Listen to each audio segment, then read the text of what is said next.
ሰላም ባለፈው ሳምንት በቲክቶክ ንግግር ነበረ፣ የሆነ ውይይት ነበረ። ቶራ፣ ኦሪት፣ መጽሐፍ ቅዱስ እንበለው ከሰማይ የተቀበልነው ወይስ አስርቱን ቃላት ብቻ የተቀበልነው? አንዳንድ ሰዎች አሉ በስህተት የሚያምኑ ማለት ነው። ከሰማይ የተቀበልነው አስርቱን ቃላት ብቻ ነው። እግዚአብሔር ሲገለጥ አስርቱን ቃላት ብቻ ነው የሰጠን፣ ሌላ ሁሉ አልተቀበልንም። ሞሼ ነው የሰጠን፣ ሞሼ ነው የጻፈው የሚባል ነገር አለ እና በቶራ እና ደግሞ ሲጠይቁ ምን ያህል መሳቸው ሲጠይቁ የቱ ጋር ተጽፏል? በኦሪት በቶራ የቱ ጋር ተጽፏል? ኦሪት ሁሉ ቶራን ኦሪት ሁሉ ከሰማይ መቀበላችን ከየቱ ጋር ተጽፏል? ካልተጻፈ አናምንም የሚሉ አሉ። እና ኢሙና እምነታችን እምነት ኢሙና ማለት የሰዎች እምነቱ የሚለካው ግልጽ በሆነ ነገር አይደለም። ተጽፎ ካየሁትማ ለምን አምናለሁ? ተጽፏል። እምነት የሚለካው ግልጽ በሆነ ሳይሆን እምነት ግልጽ ባልሆነ ነገር ነው። እምነት ከሚያላሰክር ከአስተሳሰብ በላይ ነው። ከሂጋዮን ይባል ነገር ሂጋዮን ከአስተሳሰብ ሁኔታ የበለጠ ነው። እና ለምሳሌ ኦሪት ሁሉም ያውቃል አስርቱ ቃላት ከሰማይ እንደወረደ። ነገር ግን እኛ ይሁዶች የምናምነው ማለት ነው አስርቱ ቃላት ብቻ ሳይሆን ኮላ ቶራ ኩላ አምስቱ ኦሪት አምስቱ ሁምሼ ቶራ ይባላል። ኦሪት ዘፍጥረት፣ ዘጸት፣ ዘለዋውያን፣ ዘክልኩል፣ ዘዳግም እነዚህ አምስቱንም ከሰማይ ተቀብለናል። ሞሼ ከሰማይ አውርዶ ለእብነ እስራኤል ሰጥቶናል። በዚህ እናምናለን። ይሄ እምነት ነው። በዚህ ካላመነ አንድ ሰው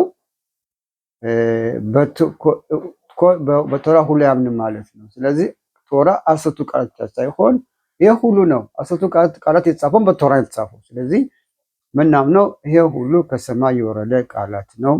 ሞሼ በሞሼ አማካኝነት ማለት ነው። እና ስለዚህ ሞሼ ይሄን ሁሉ ከሰጠን በኋላ ማለት ነው እነዚህ አስርቱ ቃላት ብቻ ሳይሆን ሁሉም ቶራ ከሰማይ የወረደ ነው። በዚህ ሁላችን እናምናለን። እና የኛ እምነት የይሁዲ እምነት የሚለካው በዚህ ነው ማለት ነው። በእምነት ነው የሚጀምረው። ራሱ በኦሪትም ተጽፏል፣ በቶራም ተጽፏል። ነአሴ በንሽማ ብኔ እስራኤል ማለት ነው። እግዚአብሔር ኦሪትን ከመስጠቱ በፊት ሲጠይቀን ነአሴ በንሽማ ማለትም መጀመሪያ እናደርጋለን ከዛ እንሰማለን። ማለትም መጀመሪያ በእምነት የምንቀበለው እግዚአብሔር የሚሰጠውን ሁሉም በእግዚአብሔር ሆነን በእምነት እንቀበላለን። ከዛ በኋላ ግን ንሽማ ማለት ደግሞ እያንዳንዱ ሰው በተቻለ መጠን እንደደረሰው እንደ ራሱ ማለት ነው እንደ ያለው ሰኸል ጭንቅላት እንደደረሰበት ሁኔታ ይመርምሮ አምላኩን ማወቅ ያስፈልጋል። እግዚአብሔር ማን ነው የሚለውን ማወቅ ያስፈልጋል።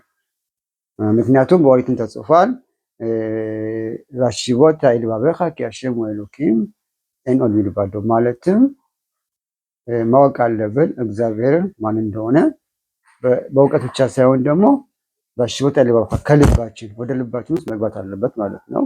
ሌላ ቦታም ተጽፏል ዳይት ኤሎኪ አቢኻ ቢያብደው የአባትን አምላክ ወቅ ከዛም በኋላ ስራ ይላል። እና ማወቅም ያስፈልጋል። ማወቅ ብቻ ደግሞ እምነትም ያስፈልጋል። እምነት ደግሞ ከእውቀት በላይ ነው። በማወቅ ብቻ ላንደርስበት እንችላለን። እውቀታችን የኛ እውቀት በዚህ ቻለ ያለኑ ሰዎች ገደብ ስላለው ስለዚህ ምናምነው በእግዚአብሔር የሽሎ ከኛ የበለጠ የሽሎ ሰኸል የተርገደው ሚታኑ ከኛ የበለጠ አመለካከት አስተሳሰብ ስላለው እና እሱ ስለሆነ ዋናው በእሱ እናምናለን። እሱን ኦሪት የሰጠን ኦሪት የተጻፈው ሁሉ ከሰማይ የወረደ ነው፣ ሁሉም የእግዚአብሔር ቃላት ነው ብለን መጀመሪያ በዚህ እናምናለን። ካመንም በኋላ ደግሞ ማመን ብቻ ሳይሆን ቁጭ ብለን እንማራለን። የሰማይ የወረደ ቃላት ስለሆኑ ትልቅ ትእዛዝ ስለሆነ ቅዱስ ስለሆነ በተማርን ቁጥር ጠለቅ ብለን ባወቅን ቁጥር በእውነት እኛ ወደ እግዚአብሔር ጋር በዚህ አማካኝነት እንገናኛለን፣ ራሳችን እናገኛለን ማለት ነው። ስለዚህ መጀመሪያ እንዳልኩት ነአሴ ንሽማ ማለትም መጀመሪያ መስማት ያስፈልጋል። መጀመሪያ መስራት ስንሰራ ቁጭን ስንማማር ናሰብ ንሽማ ከዛም በኋላም ንሽማ ማለትም እናውቃለን ይገባናል ማለት ነው። ስለዚህ ብዙ ሰዎች በዚህ በቲክቶክ እና በዩቲዩብ በተለይ በፌስቡክ የሚከራከሩት የሚሉ ሰዎች ካለማወቅ የተነሳ ነው። ማወቅ ካለማወቅ የተነሳ ነው። እንደውም አንድ ትልቅ አዋቂ ምን እንዳል መሰላችሁ? ባለጻፈት ራቢ ናህማን መሰለኝ ተክሊት አይዲያ ይላል። ሸሎንዳ ማለትም ተክሊት አይዲያ አንድ ሰው ባወቀ ቁጥር መጨረሻ ላይ የሚደርስበት ማስካና የሚደርስበት ውጤት ምንድን ነው? ብዙ እንደማያውቅ ያውቃል ማለት ነው። ብዙ እንደማያውቅና ከሚያውቀው ይልቅ የማያውቀው ይበልጣል። እንዲህ አይነት ሰው ለምሳሌ ከሚያውቀው ይልቅ የማያውቀው ሲበልጥ ምንድነው የሚያስበው? አይኮራም። ምን ያለ ምክንያቱም ሁሌ ለመማር ነው የሚፈልገው ማለት ነው። ምክንያቱም ሁሌ የሚያየው በተማረ ቁጥር ኤንሶፍ መጨረሻ የለውም ማለት ነው። ንጉሥ ሰለሞን ራሱ ቫህኪማ በኮካብ ሜን እንዳለው ቶራን ብትማር እየሰፋህ ትሄዳለህ በእውቀትህ። በእውቀት እየሰፋን በሄድን ቁጥር ባወቅን ቁጥር ማለት ነው እናውቃለን ስንት እንደማናቅ። ስንት እንደማናቅ ስናቅ ደግሞ አረግ ያለን ሰው እንሆናለን። ሁሉን አናቅም ለሄድም ተኮል እና ይሄ ነው አንዳንድ ብዙ ሰዎች በእንደዚህ አካባቢ የወጡ ትንሽ ካወቁ በኋላ ልክ በቃ ብዙ እንደሚያውቁ አድርገው ይናገራሉ። ምናምን ሲናገሩ ምን ሲሉ ሲታረቁላችሁ የሚያውቁ ይመስላችኋል። ግን ይህ አይደለም። አንድ ሰው በተማረ ቁጥር ኦሪትን ባወቀ ቁጥር ብዙ እንደማያውቅ ያውቃል። እና አንድ ሰው ደግሞ ብዙ እንደማያውቅ ካወቀ ደግሞ መጀመሪያ ሲጠይቀው አላውቅም ይላል። ሲመልስልህ ቀስ ብሎ ይመልስልሃል። መርምሮ ምን ብሎ ወዲያ አይመልስልህም። የማያውቅ ሰው ግን ወዲያ ይመልስልህ። ተጽፏል እንደዚህ ከቱብ ካኻ እንደዚህ ያለ እንደዛ ምናምን ያለ ያሳያል ማለት ለአንተ ለመሳይ ሲሞክራን ስንት እንደሚያውቅ ማለት ነው። እና እንዲህ አይነት ሰዎች ስታገኙ እወቁ ብዙ እንደማያውቁ ማለት ነው። እውነተኛ ሰው በደም የሚያውቅ ሰው ተለቅ ብሎ የሚያውቅ ሰው ለመናገርም ለማስታወቅም አይቸኩልም። ረጋ ያለ ሰው ይሆናል። ብዙ ያውቃል። ብዙ ሲያውቅ ብዙ እንደሚያውቅ ስለሚያውቅ ደግሞ አይቸኩልም ለመናገር፣ አይቸኩልም አውቃለሁ ለማለት ማለት ነው።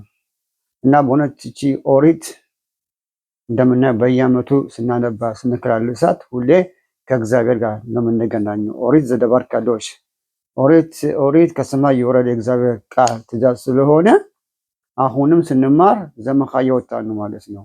አሁን ኦሪት ስንማር አናሁን ኻይም እየኖር ነው ማለት ነው። እና ያሁን እየተማረን አዳዲስ ነገሮች ሊገባብን ይችላል ማለት ነው። እስካሁን ያላየነው ያልተጻፈ ምን ያላለ አናሁን ያሆልም ለኻደሽ ልባድ ምክንያቱም ዘኦሪት አሁን ስንማር ከእግዚአብሔር ጋር ግንኙነት ስላገኘን እግዚአብሔር ይከፍትናል፣ ራሳችን ይከፍትናል፣ አስተሳሰባችን ይቀየራል ማለት ነው። ብዙ ነገሮችን ማወቅ እንችላለን ማለት ነው። ስለዚህ ኦሪት ገደብ የሌለው ትልቅ እውቀት ነው። በዚህ ኦሪት መማር ማስተማር ያብቃን። ቀስ በቀስ በእውነት እየገባን መማሩ በጣም አስፈላጊ ነው። ኦሪት ከሰማይ የወረደ ነው። መጀመሪያ እናምናለን በዚህ። ከዛም በኋላ ይሄን ካወቅን በኋላ ደግሞ እንማራለን። አናሁን ለምዲም ለማወቅ በትክክል ማለት ነው እላችኋለሁ። መልካም ትምህርት ጊዜ ዘመን ይሁንላችሁ። ባይ ባይ። ለምታቁኙ ለማታቁኝም ይቅርታ። ይስሐቅ ባሩክ እባላለሁ።